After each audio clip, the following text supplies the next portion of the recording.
Bonjour à toutes et bonjour à tous, bienvenue dans les contes et légendes du pays du soleil levant. Les bosses de deux vieillards. Il était une fois un vieil homme qui avait une grosseur sur la joue droite. C'était une grosse bosse gélatineuse qui le gênait constamment. Mais le vieil homme était toujours insouciant et joyeux et ne s'en plaignait jamais. Son voisin le plus proche était lui aussi un vieil homme avec une bosse sur la joue, mais sur le côté gauche.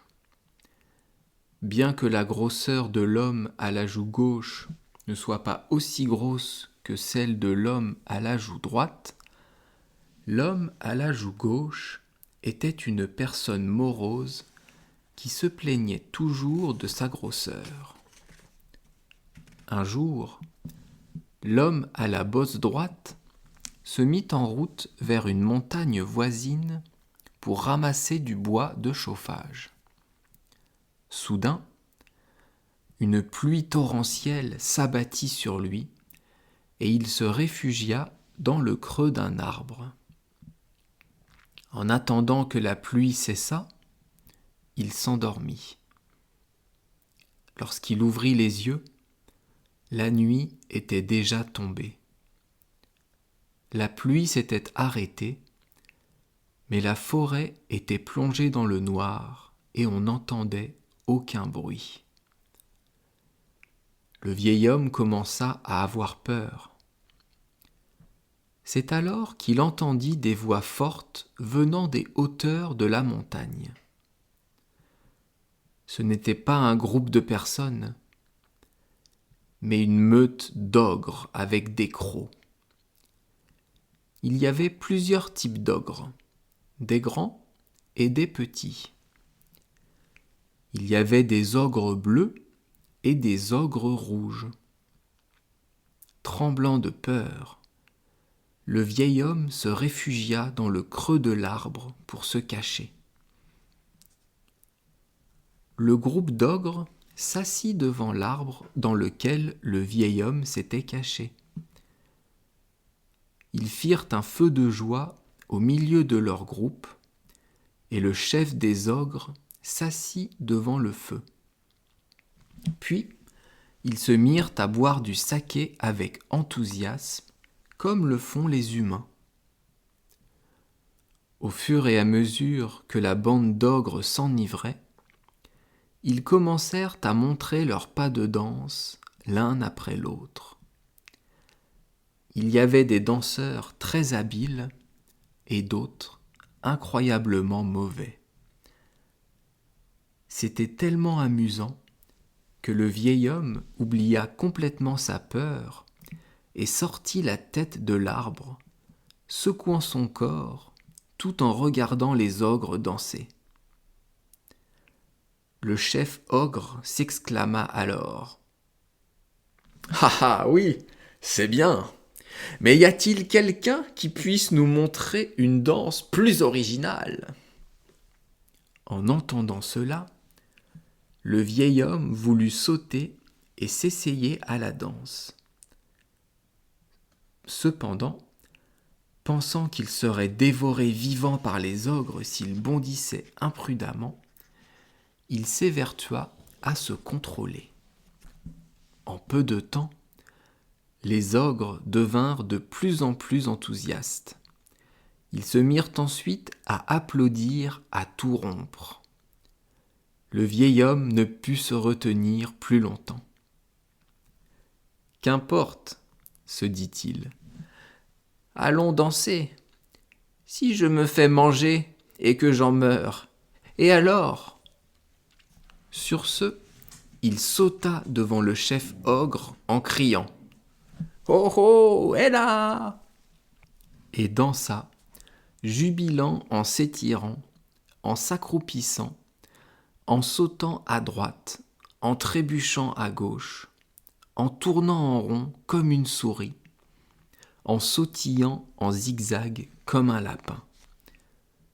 Les ogres qui le voyaient gloussaient d'amusement. Le vieil homme suivit leur rythme, applaudit vigoureusement, se perdit dans la danse et finit par rire tellement qu'il tomba à la renverse. À la fin de la danse, le chef ogre dit au vieil homme : « Je n'ai jamais vu une danse aussi amusante, vieil homme. Reviens demain soir et danse pour nous. » En caressant du doigt la bosse du vieil homme, il ajouta : « Cette bosse doit être une chose précieuse pour toi. Je la garde en garantie. » Il tordit la bosse d'un coup sec et l'ôta du visage du vieil homme. Chose incroyable, cela ne lui fit pas mal du tout. Lorsque le vieil homme tâta sa joue droite avec précaution, il se rendit compte que la bosse avait complètement disparu et que sa joue était aussi lisse que les fesses d'un bébé. « Si tu veux récupérer cette masse, tu ferais mieux de revenir demain pour danser, » menaça le chef ogre. « D'accord, à demain, » répondit le vieil homme joyeusement, puis il rentra chez lui. Lorsque le vieil homme fut rentré chez lui, c'était déjà le matin. Il raconta à sa femme et à ses voisins comment la bosse sur sa joue droite avait été complètement enlevée. Ce soir-là, l'homme à la grosseur gauche, son voisin, le supplia de le laisser aller danser pour l'ogre à sa place. Dès que l'homme débarrassé de sa bosse droite accepta, l'homme à la bosse gauche partit pour la montagne et se cacha dans le même creux d'arbre. Comme prévu, en pleine nuit, des dizaines d'ogres arrivèrent, s'assirent devant l'arbre et commencèrent à boire. L'homme à la grosseur gauche sortit timidement du trou de l'arbre et dansa, tremblant de peur. Mais on ne pouvait pas vraiment parler de danse.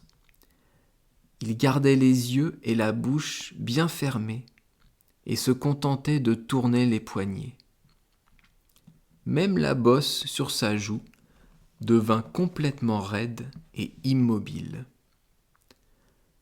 D'un air mécontent, le chef ogre cria : « Ta danse aujourd'hui est si mauvaise que je ne peux pas la regarder. Rentre chez toi. Je te rendrai même la bosse que j'ai gardée hier, donc ne reviens plus jamais. » L'ogre prit la bosse qui avait été placée au pied d'un arbre et la frappa sur la joue droite de l'homme à la bosse gauche. À ce moment-là, l'homme à la bosse gauche devint l'homme aux deux bosses. Il descendit la montagne en pleurant, les deux bosses se balançant sur ses joues.